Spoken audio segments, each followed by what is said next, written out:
Hey, hockey fans, you're listening or watching Locked On NHL, part of the Locked On Podcast Network, bringing you all sorts of great hockey news 5 days a week right here on your favorite listening or viewing app of choice.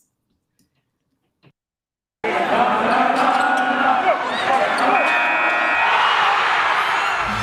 Locked On NHL, your daily podcast on the National Hockey League. Part of the Locked On Podcast Network, your team every day. All right, my name's Sarah. I'm joined by Jess. Grammar's hard. Anyway, I'm Sarah. That's Jess. This is Locked On NHL. And I want to say before we get into anything, thank you for making Locked On NHL your first listen every day. Start your day with us here on this show. And remember that Locked On NHL is free and available on all platforms, podcast or otherwise, and also YouTube, which is if you're watching what you're watching it on. So, thanks for joining us. Thanks for wanting to hear about preseason hockey, which I know is everyone's favorite thing in the world, right? It's like the true test of how these teams are going to do. I mean, obviously, if you win the preseason, you win the Stanley Cup, right? That's what I've been told. Or yeah, that's what I'm assuming happens based on some of these overreactions. And honestly, I wish I cared. Yeah. I mean, my team's been doing about what I expected them to do. For anyone new here, I cover Locked On Kings. I cover the Los Angeles Kings, obviously. Jess covers the Calgary Flames. So we're not exactly, covering barn burners of teams here. But no.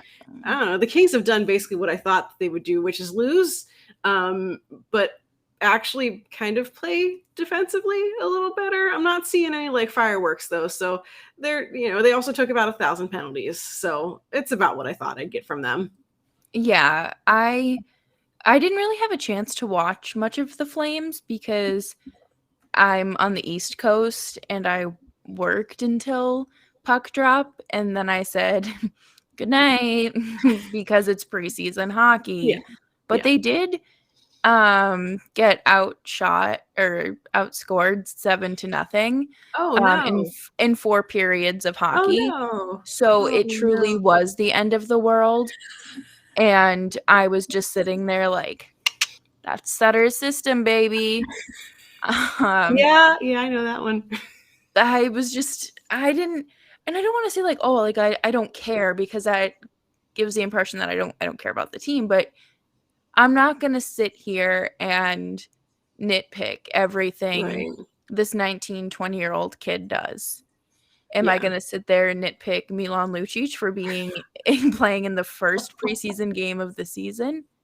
Yeah, because I'm confused. What are we doing there? Genuinely, what are we doing? But at the end of the day, this isn't a true evaluation of the team as a cohesive unit heading into opening night. So don't lose your mind over it. It's important, but not life or death. Yeah, it's definitely it's been, and the Kings have only played one and a half. They always do a Kings versus Kings thing, so they just split the squad and they play each other. But they haven't really had a true real preseason game yet. They're doing kind of a split squad thing right now, and it's mostly the young guys. We haven't really seen the veteran players, so it's really hard to come up with any sorts of conclusions whatsoever, right? Because you're playing with a bunch of guys who are headed back to juniors, headed to the AHL, and they're not going to be great. You don't know what you're working with, right? It is interesting, maybe from a goaltending perspective of you get to see, you want your goalie to be good no matter what garbage is in front of him, which, I think many of us are familiar with. So, for example, the Kings are playing Jonathan Quick in one of these games. And the team in front of him is a hot mess, but they're going to be a hot mess in the regular season. Yeah. So, that's interesting. But, otherwise, kind of, you're not going to learn a whole bunch other than oh, wow, that teen boy sure doesn't know how to skate very well. Right. I just do. They're kids, like you said, they're probably going to have another 2 or 3 years before they actually start making the roster. So just don't lose your mind because boy can't skate.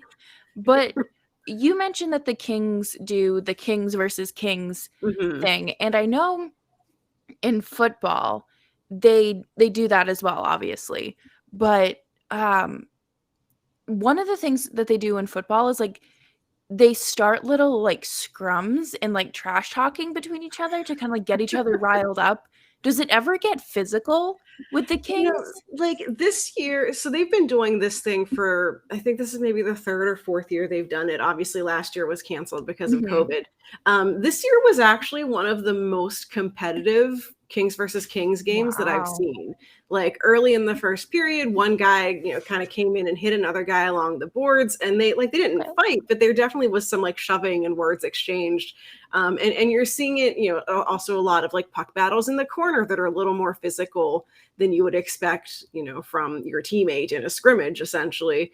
And at least in the King situation that I can speak for is that these things are all happening generally with bubble guys. It's not Andre Mhm. Kopitar going and smashing some guy in the corner, but I think everyone knows the situation in front of them of there's a limited number of roster Yep. spots and there's a whole bunch of guys who want them. So I feel like you're seeing way more physicality and way more like, I don't know, oomph from some of these guys Yeah. who want a spot and who want to try to like be memorable or whatever.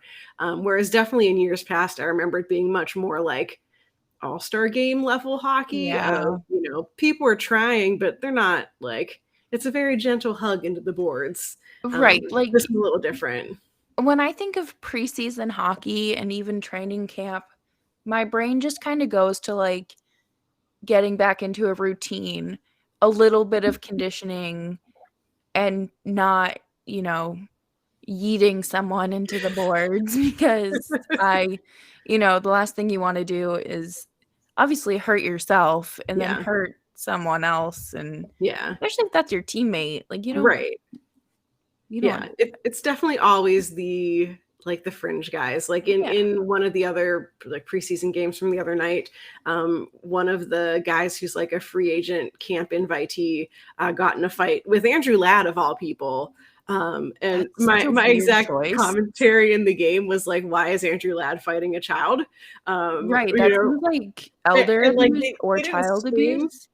Right? They didn't stream the game either, so, like, you only had the audio, so, like, I have no idea what sparked this other than just, the broadcaster being like, "Oh, and Andrew Ladd just dropped the gloves." I'm like, "What?"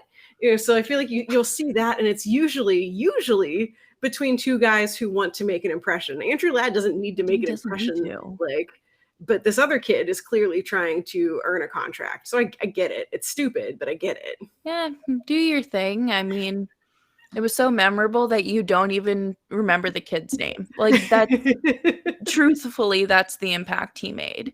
Well, I his name just is his name is Cade McNelly. I just Oh, didn't say okay. it because no one else probably knows who he is. But in general, like I did have to look him up Remember him. earlier. We Like, need to remember him, you guys. He's I mean, he could be on the Kings because they want someone large who punches people. I don't know, but yeah, like it's gonna be better once we get to the kind of final preseason yeah, games when it's a most lot more definitely. like this is your real roster. These are your real players, and Yeah, like two prospects who you're kind of trying to figure out what to do with. definitely. I think like you said, once we kind of shift towards closer to opening night and there's a little bit more of a cohesive lineup and maybe you are starting your number one goaltender, that's when you're going to see a little preview of your actual team and not these children who probably like Yeah, get on a school bus every day. that's amazing. Yeah, so that's the state of preseason hockey, and next week's probably going to be more of the same, but maybe a little bit better because we'll have more grown-ups in the lineups. But yeah, it's going to be fun and weird until then. When we come back, we have some other cool news to talk about with the Winter Classic. So we're going to take a look at that next. But before we get into that, I want to tell you all about a simple way to get all the entertainment that you love without all the hassle. Because if you're like me, you want things to be as simple and uncomplicated as possible. because you're busy and tired and you just want things to be easy. So, we're here for you with DirecTV Stream. It brings you your live TV and on-demand favorites together like never before, which means that you can watch your favorite sports, movies, and shows all in one place. The best part of it is that there is no annual contract, so stop waiting and get your TV together with DirecTV Stream. You can learn more at directv.com. That's DIRECTV.com. Compatible devices are required and content varies by package.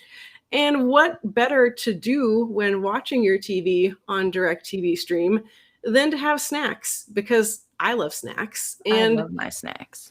given how much I love snacks, I should want them to be kind of healthy.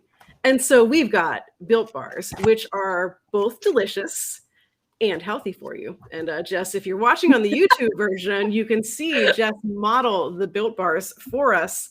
They are delicious. They come in a ton of different flavors, including things like double chocolate and brownies and mints and all that stuff.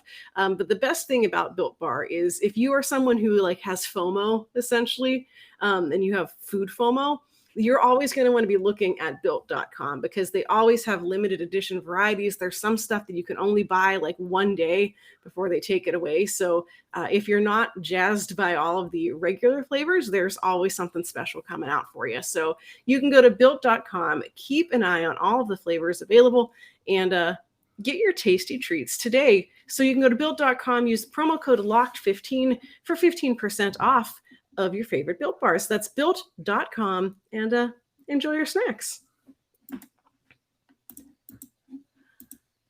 So the Winter Classic. The Winter Classic. Never thought we'd see that again. Yeah. I mean, it's happening. Yeah. I mean, first off, we never actually talked about those Minnesota jerseys. Oh, yeah. For this, which isn't actually what we meant to talk about, but I was just looking at the picture on the website of Matt Dumba and some other guy. I don't know. He's a guy. It might be a stall. I'm kind of squinting at the screen. I don't know. He's large and he's a hockey player.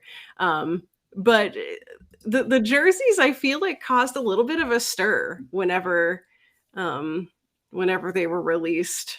Some people loved them. Some people hated them. I'm 75% on them. They're different, which I feel is what I want to see teams do. I like that they feel very vintagey with the typeface and the state and everything. The thing that I hate is these stupid little elbow patches on the jersey, which whenever these came out, there was, of course, now anything that gets branded that comes out has a story behind what all of the elements mean. And the elbow patches were supposed to mean something about the hard working ethic of the, Minnesota Wild or whatever, which, okay. All right. Just tell me that you couldn't come up with anything, and that's right. Someone in the design department said, what would be cool? Elbow patches. And then they had to reverse engineer a reason out of it. I don't know. I think St. Louis has released their jersey, but I don't remember what it looks like, which means that it wasn't very memorable. Right. Probably blue. So, honestly. Yes. I mean, I kind of hope. They're it could be color is orange. Yeah. Well, no, it could be I guess that I think it's the St. Louis flag or it's the state flag. Yeah. That's why they have the yellow, red, and blue. Yeah, I guess. It's probably blue, though. It's probably blue. I'd hope so. But making fun of the jerseys wasn't actually our news item. It just sort of came to mind while we were looking at this. The big news about the Winter Classic is that obviously it's outdoors. It's going to be a night game. The game is going to start at 7 p.m. Eastern time and is really, I think, maybe the first time that we've actually intentionally had one scheduled at night. They've been rescheduled sometimes because of weather, but this is going to be a legit night game in Minnesota. I think it's really cool. And I think one of the things I was nervous about was would we even have a winter classic? Because I didn't know how the licensing rights would work. I don't know how, if TNT or ESPN, whoever would want to keep doing it.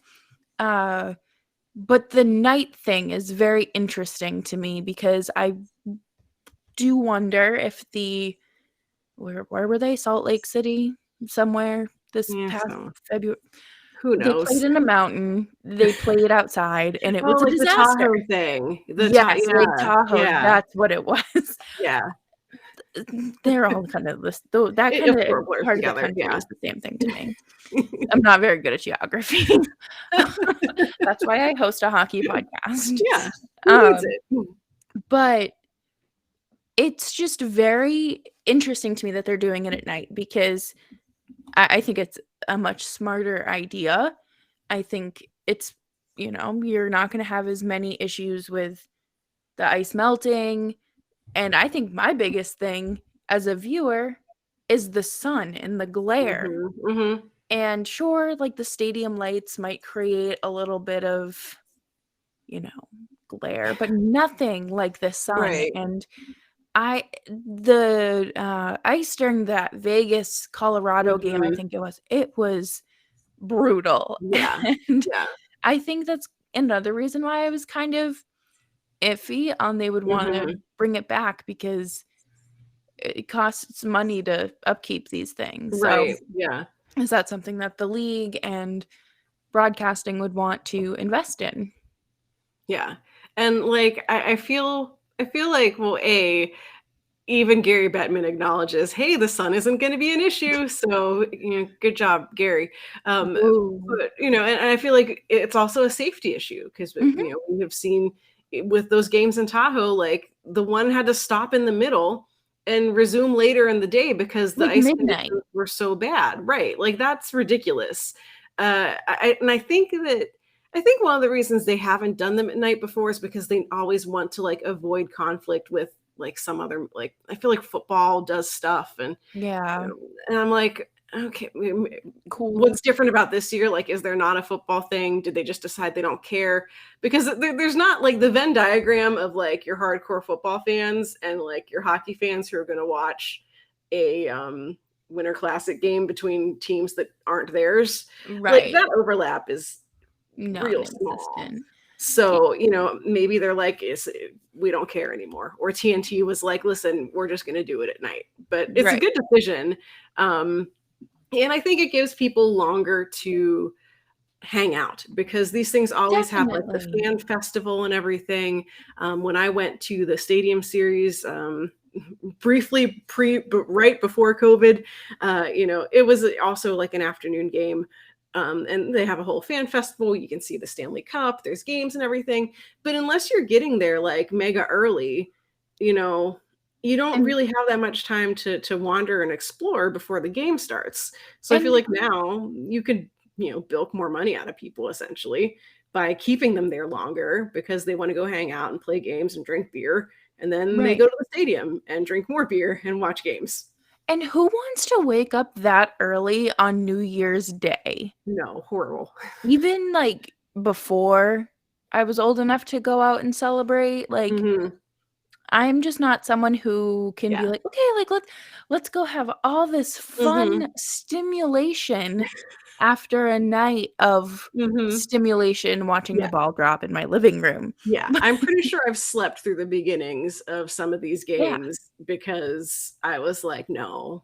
Especially like East Coast games. I'm like, no, this is not going to happen.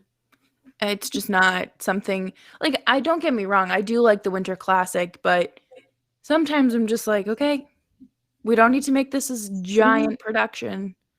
We can just play a hockey game. Yeah, which is kind of what I liked about the Tahoe stuff. I mean, aside from the weather disaster, is that like because there couldn't be any fans, like I hate the whole like it's the more pure form of hockey, whatever. Like I don't care, but like it just felt much more like a game that happened to be outside with some like really spectacular views than a whole big production number. Right. Which like I kind of wish they would keep doing that, but obviously you don't make any money when you don't have any fans. So. But I think what was really cool about the Lake Tahoe game was the view. Mm-hmm. And I'm sorry, but the stadium, what am I supposed to be looking at? Yeah. I've been there. Field you There's built on top of. there's not too much exciting there. I've been there. You can see like other buildings. It's no Tahoe. And like I'm thinking of like the games that have been hosted back in Boston. Like, what? There's nothing like exciting. Right. Like, okay, cool. Like you're in Fenway Park. Right. Great. Okay, you're inside Gillette Stadium. That's not even in Boston. What are you looking at? Yeah. Nothing. Yeah, and it's not even like you can explore anything after. There's too many people. Right. No, it's horrible. Yeah. Like, sorry, everyone. I don't mean to like rain on your Winter Classic parade, but it's just, I don't know. Yeah. It's a lot. I'm going to eat my leftover Chinese food in the comfort of my bed. Right. Like in my robe, watching TV with my cats on me. Like, yes. Do not ask me to turn up the TV. Nope. It will be on like 5. Yeah. We're good.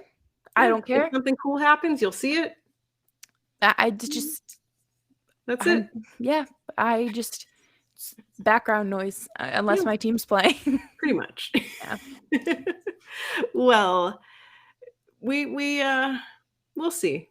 We'll see how it goes. I'm just glad I don't have to wake up in the morning. Whenever this is. That's exciting. Like I can wake up at 2 and then just have my own fan fest.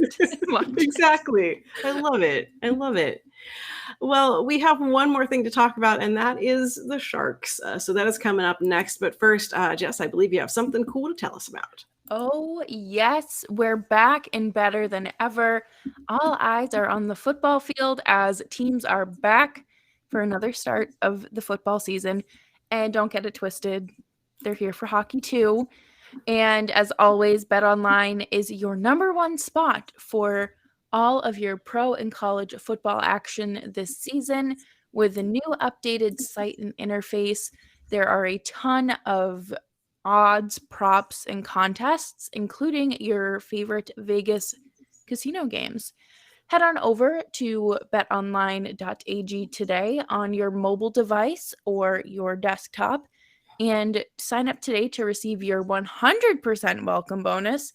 That is double your initial deposit just for signing up. And don't forget to use promo code NFL100. BetOnline AG, your online sportsbook experts. Well, one of the things that I think BetOnline should have, if they don't, they need to get on this, is odds about players re-signing with their teams. Because at least in the hockey world, that's always a huge topic of conversation. Like, is this guy going to come back? Does he want more money? Does he want to go? Like, if you're from Toronto, of course, the rumor is always like, does he want to go home? Does he want to play for his hometown team? Like John Tavares watch a few years ago. Eric Carlson watch. Yeah. I mean, I feel like nothing is going to top John Tavares watch. Oh, yeah, that was. I feel like the only thing that could top it would be if Connor McDavid goes, like, whenever he goes to free agency, if he, whenever that is. Right. Like, or is he just committed to being an Oiler for life? I don't know. But like, I feel like that'll be a big deal if they don't, re-sign him before his deal's up. But yeah, John Tavares watch was like epic. That was so much fun. And then just like the reveal, I don't know. I'm a softie. So when he was like, oh, here's me and my little leaf pajamas and my little leaf bed sheets. Okay. It was super cute. And, I did like that. I feel like, every year, every free agent, if they're from Toronto, people were like, is he going to come home? And finally they got one. So, that was cool that, Leafs fans finally had something to get excited about, I guess. But our free agent in question here, there's no question about him going to Toronto. I don't think. Doesn't seem likely. I don't think that this will happen. I doubt it. But we have Thomas Hertl with the Sharks, who is and has been one of their best players, even now through their, we're not going to call it a rebuild yet, but they definitely should be rebuilding. He is in the last year of his deal right now, making average cap hit of $5.6 something million, which is a lot of money.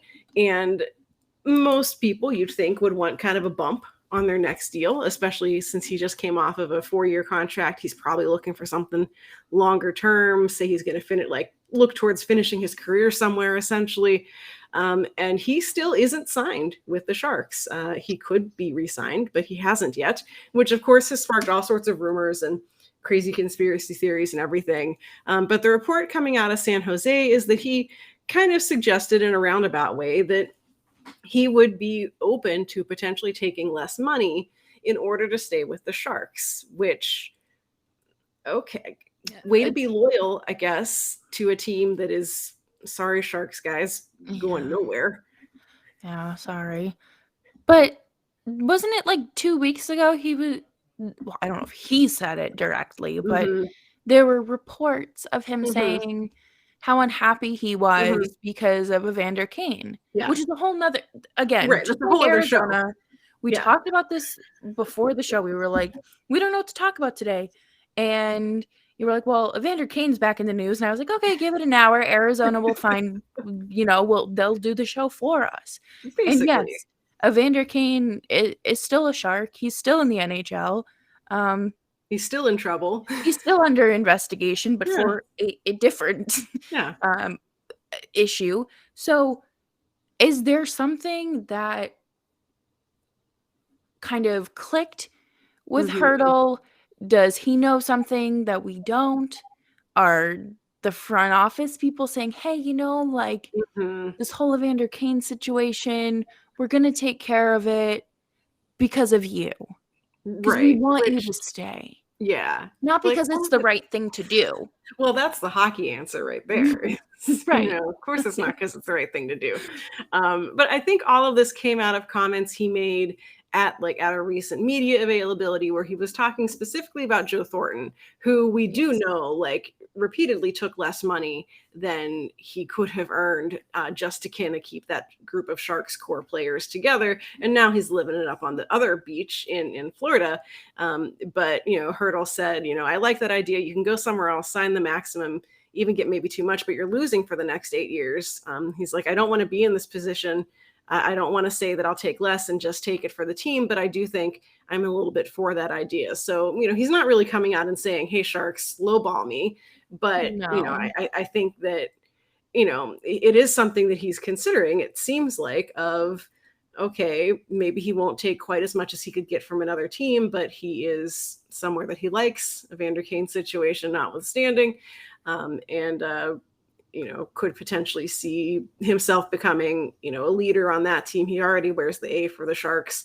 And, for being apparently the happiest guy on earth, is, a respected player in that room. But,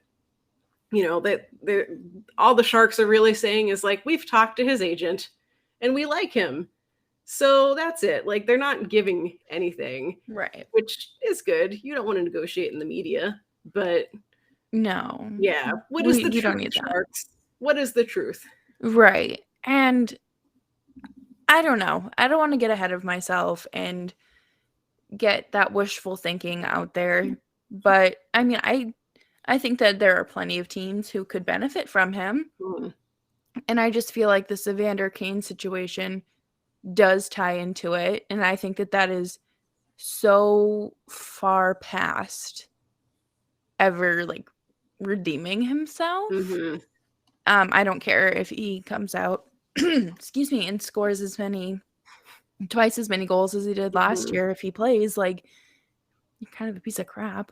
And I don't think that the room would be happy. I think it would be an obvious dark cloud and the elephant in the room, if you will. And it's just not something that I think people are going to tolerate. And I think that that's probably gotten out there, especially at this point. And what month are we? We're basically in October. But I hope he resigns. I do, because I think that team could use a good voice, could use a good leader. And he supposedly is taking a stand against Evander Kane. So, you know what? That's really all. I hope he signs for $2 bajillion. Take all the money. Take all the Like, money. yeah, do it. For anyone who hasn't heard the latest on the Evander Kane saga, in addition to being under investigation for gambling related issues, in addition to being under investigation for the issues with his soon to be ex-wife Estranged and wife, yeah. daughter, his estranged wife, and the children and all that sort of stuff. There is now also an investigation into whether he basically broke league COVID protocols or something.